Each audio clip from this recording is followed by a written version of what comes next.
네, 안녕하세요. 오늘은 저번 시간에 이어서 황홀한 출산, 엘리자베스 데이비스, 데브라 파스칼리 보나로 책의 황홀한 출산 책 내용을 낭독해 드리도록 하겠습니다. 네, 저번 시간에는 추천사를 낭독했었는데요. 이번 시간에는 31페이지부터 독자들에게부터 낭독하겠습니다.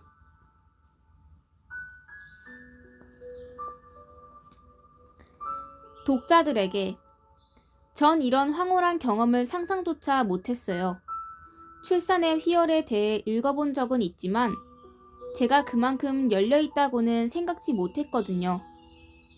전 신중한 편이에요. 너무 조심스러워 하니까 사람들이 예전에 난산을 겪은 적이 있느냐고 물을 정도였어요. 하지만 이번에는 자궁이 강하게 수축될수록 더 큰 흥분이 느껴졌어요. 아기가 나올 때 느껴진 오르가슴은 전혀 예상치 못한 것이어서 저는 며칠 동안이나 사람들에게 그 얘기를 떠들어댔지요. 남편은 제 말을 듣고 마음의 짐을 덜었어요. 남편은 강렬한 쾌감이 주어진다는 사실에 깜짝 놀랐고 제가 그 수혜자라는 사실에 기뻐했지요. 하지만 저는 아기 낳은 이야기를 할 때 오르가슴이란 말은 꺼내지 않아요. 대부분의 사람들은 그건 불가능한 일이라고, 저 여자가 미친 게 분명하다고 생각할 테니까요. 영국의 베스에 사는 버지니아 W. 자연 출산의 과정은 보통 3단계로 나뉜다. 첫 단계인 개구기는 진통이 시작되어 자궁문이 완전히 열리기까지, 둘째 단계인 만출기는 열린 자궁문을 통하여 태아가 완전히 밖으로 나오기까지, 마지막 후산기는 태아가 나온 후 태반과 탯줄이 나오기까지를 뜻한다. 이 중 오르가슴의 경험은 주로 둘째 단계인 만출기와 깊이 관련되어 있다. 내가 첫 애를 낳던 1972년은 지금의 내가 출산의 암흑시대라고 표현하는 시기의 끄트머리였다. 남편은 분만실에 들어올 수 없었고 산모는 정기적으로 관장을 받고 음부를 제모해야 했다. 소독된 공간이 오염되는 일이 없도록 분만대에 산모의 손과 발이 묶이는 경우도 비일비재했다. 신생아를 직접 돌보는 것도 모유를 먹이는 것도 보기 드문 일이었다. 심지어 산모는 며칠 동안 자신의 아기를 안을 수조차 없었다.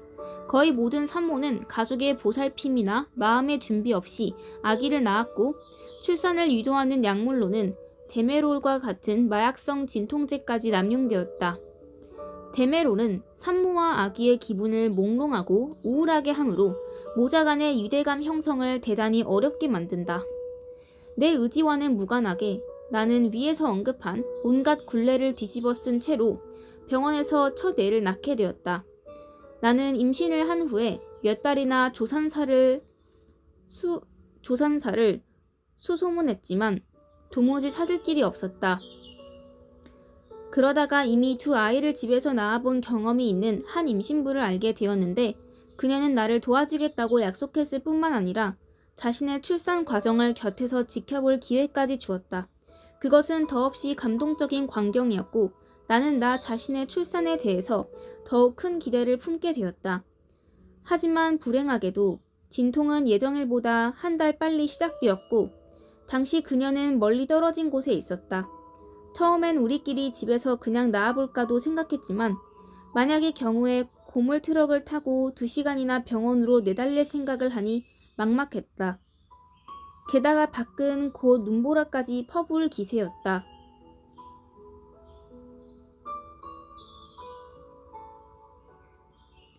그 병원에 대한 나의 기억은 출산의 순간에 아기와 충분히 접촉하고 온전한 기쁨을 누리는 것과는 거리가 멀다. 나는 다량의 피토신을 투여받은 후에 고통 속으로 내던졌다. 자궁 수축의 통증에 나는 비명만 질러댔고 남편은 내 옆에 무력하게 앉아있을 수밖에 없었다. 진통은 10초 간격으로 찾아왔다. 나는 2시간 반 만에 출산을 마쳤지만 그 진통의 주기와 강도는 몹시 부자연스러운 것이었다. 아기가 보이기 시작할 때 나는 사람을 불렀다. 하지만 아기가 나오려고 한다는 내 말을 아무도 믿지 않았던 것 같다.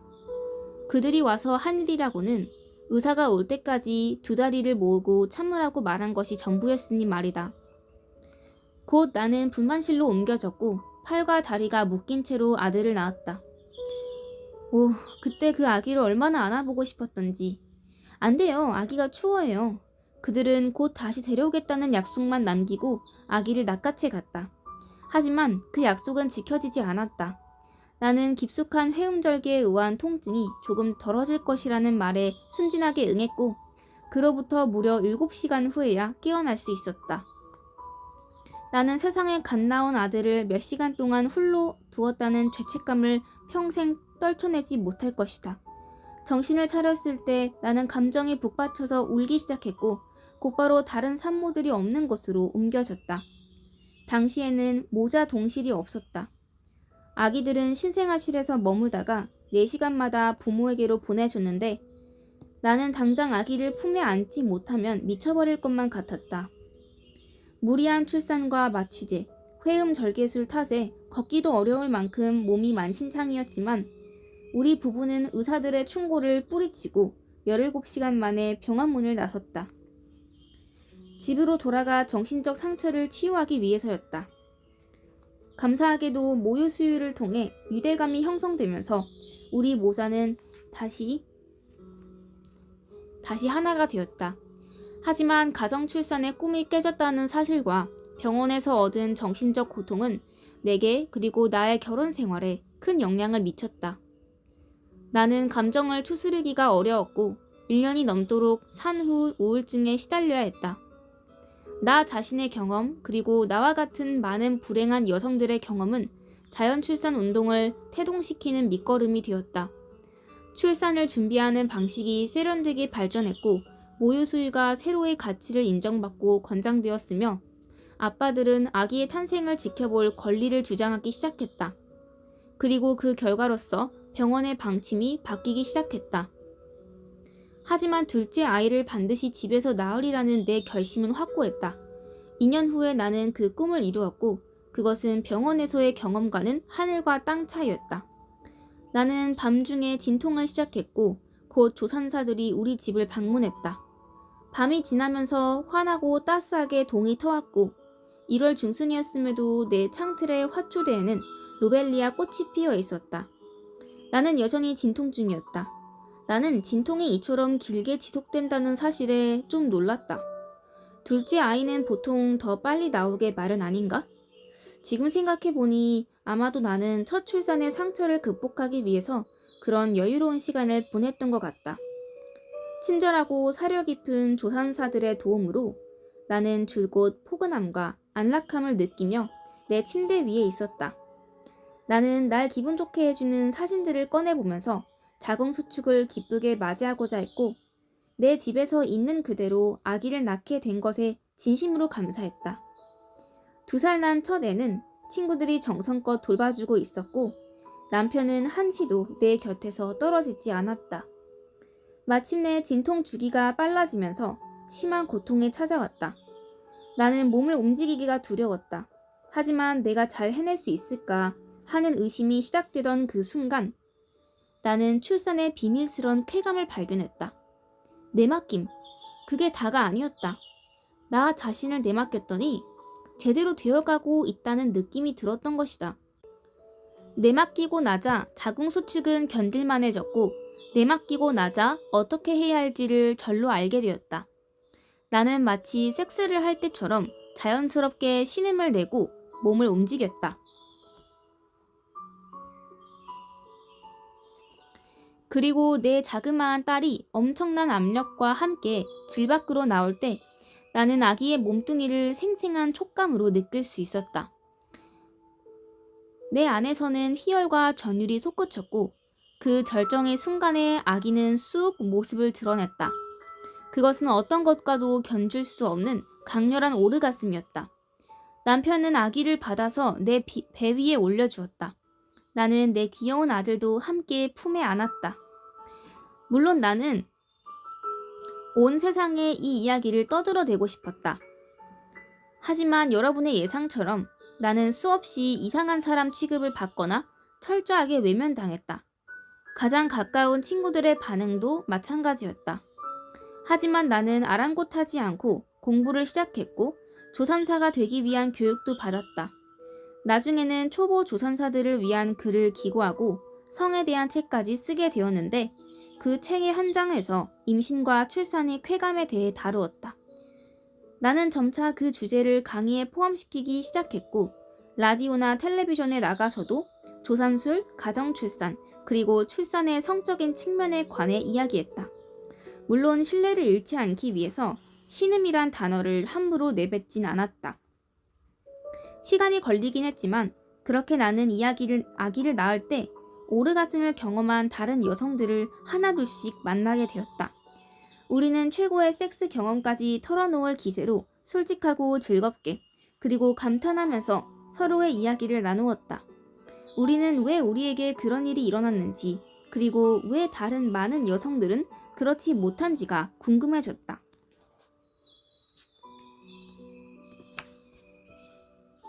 나는 출산과 섹스의 생리작용에 대한 연구를 해나가던 중에 출산과 오르가즘의 연관성을 설명해주는 새로운 정보를 알게 되었고 그것을 다른 여성들에게 알려야겠다고 굳게 마음먹었다.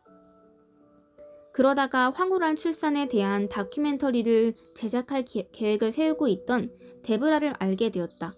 그녀는 국제적인 둘라 양성가이자 출산교육 전문가였는데 과거에 온전한 자연 출산을 시도했다가 병원의 강압적인 시술 탓에 실패한 경험이 있었다.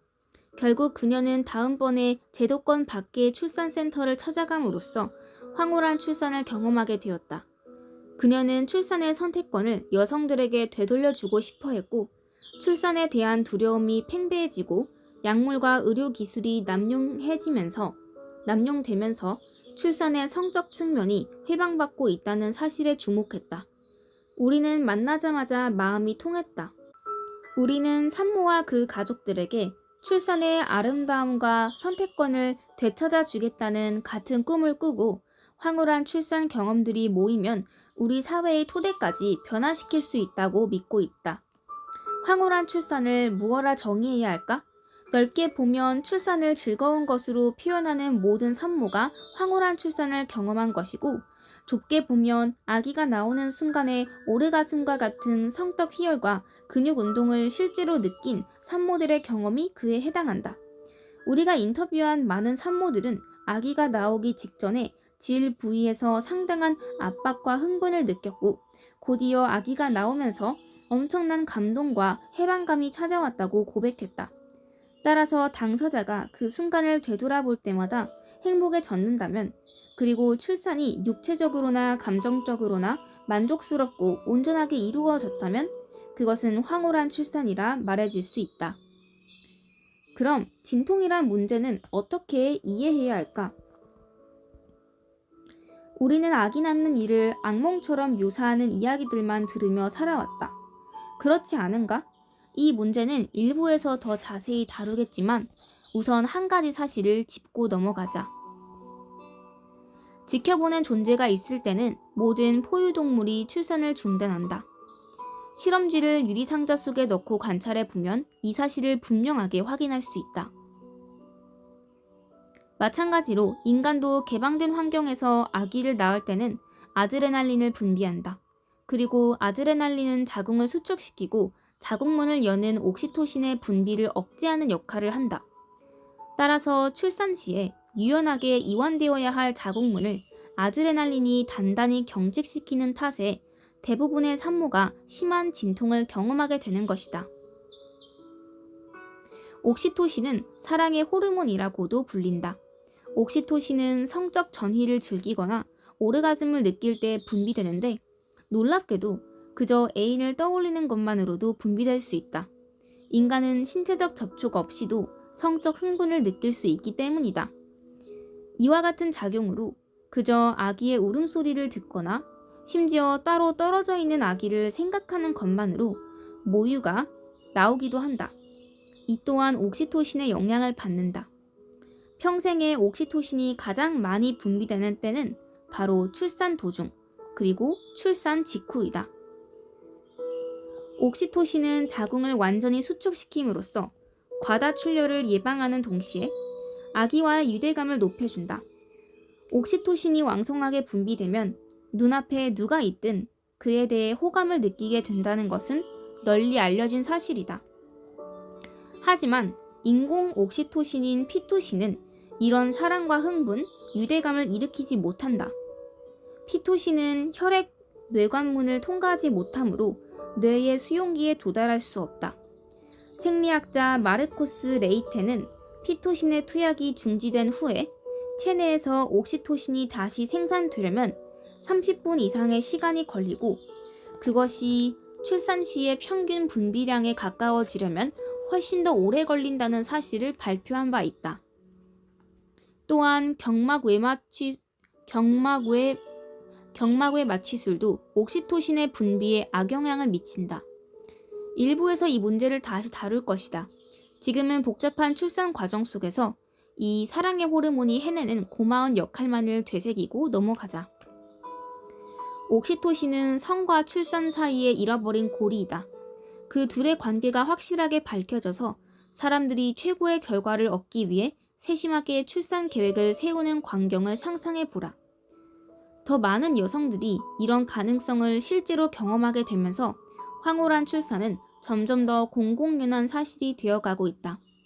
데브라가 만든 황홀한 출산, Orgasm Birth 다큐멘터리는 불과 몇 달 만에 세계 각국의 초청을 받았고 이후 1년간이 빽빽한 상영 일정에 잡혔다.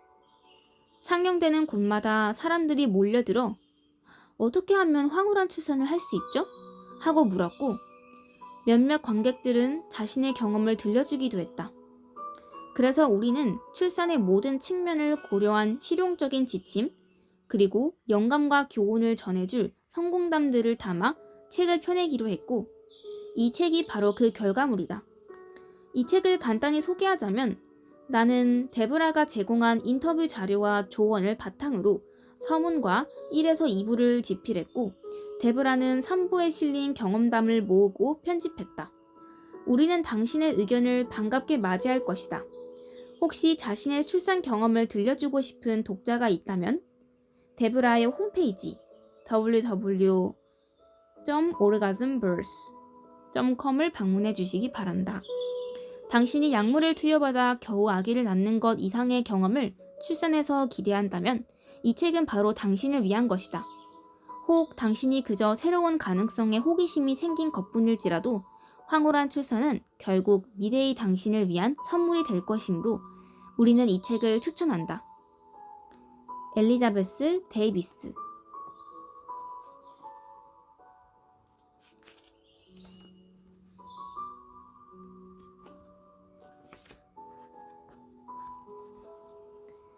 출산은 육체적, 정신적, 감정적, 영적으로 최고의 경험이다.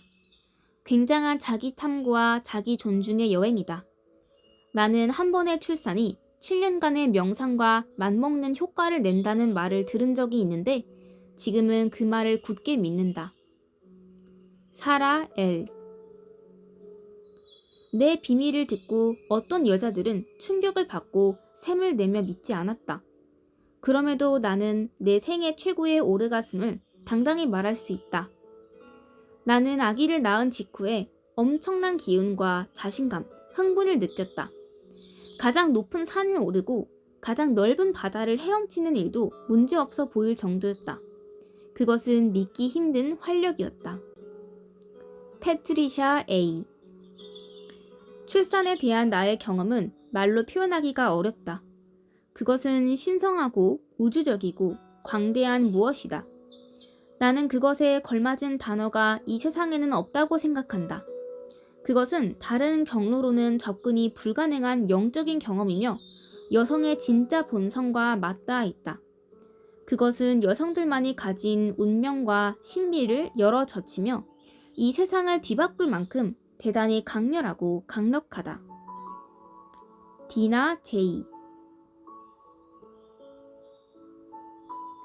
출산은 아름답고 원초적이고 자연스러운 경험이다. 그것은 대단히 활기 넘치고 평화로우며 온 세상을 감동시킨다. 실비아 P. 병원에서 첫 아이를 제왕절개로 낳고 나서 내 생각은 완전히 바뀌었고 나는 둘째 아이를 집에서 자연 출산으로 낳았다. 나는 의료계가 수익을 위해 존재하고 있음을 알았고 출산이 꼭 의사에게 의존하거나 귀속되어야 할 일이 아님을 깨달았다. 산모와 그 가족에게 스스로의 힘으로 출산의 감동을 경험할 기회조차 주어지지 않는 것은 그야말로 엄청난 불행이다. 세상은 내게 출산은 고통스럽다는 인식을 주입시켰지만 나는 더 이상 그렇게 생각하지 않는다. 오히려 나는 출산이란 말에서 친밀감, 사랑, 활기, 힘, 아름다움, 진실, 노력과 그 보답을 떠올린다. 제니퍼 H. 책임감을 가지라. 손수 계획을 세우고 아기를 낳는 것은 아기와 가족, 당신 자신, 그리고 전 인류에 대한 당연한 의무이다. 두렵게 느껴질 수도 있겠지만 그 결과는 경이롭다. 제네비브 S. 황홀한 출산을 경험한 비결이 뭐냐고요? 저는 제 집에서 편안하게 그리고 두려움 없이 아기를 낳길 바랐어요. 정말 오르가슴을 느끼려면 두려움을 놓아버려야 해요. 출산에 대한 공포가 깊게 뿌리내린 문화권에서는 게다가 저처럼 첫 아기를 제왕절개로 낳아본 엄마들한테는 시간이 좀 걸리는 일이지요. 저는 첫째는 물론이고 둘째를 자연 출산으로 낳을 때도 그러질 못했어요. 하지만 이번에 셋째를 낳으면서는 두려움을 완전히 내려놓고 그 희열을 만끽할 수 있었지요. 캐서린 H. 나는 자신감으로 충만하고 내 몸에서 경이로움을 느낀다. 나는 나를 엄마이자 여자로 탄생시켜준 것이 바로 내 아이들이었음을 잊지 않을 것이다. 콜린 B. 저는 둘째 애를 낳은 후에 아내를 떠받들면서 삽니다. 저는 군인이고 그래서인지 군인 출신의 정치인 중에서 믿을 만한 사람, 뭔가를 경험한 사람을 한눈에 알아봅니다. 마찬가지로 제왕절개 이력이 있으면서도 둘째를 집에서 낳는 아내를 보니 그녀가 여신처럼 느껴졌고 자연스럽게 제 태도도 바뀌었어요. 이상입니다. 빌 M.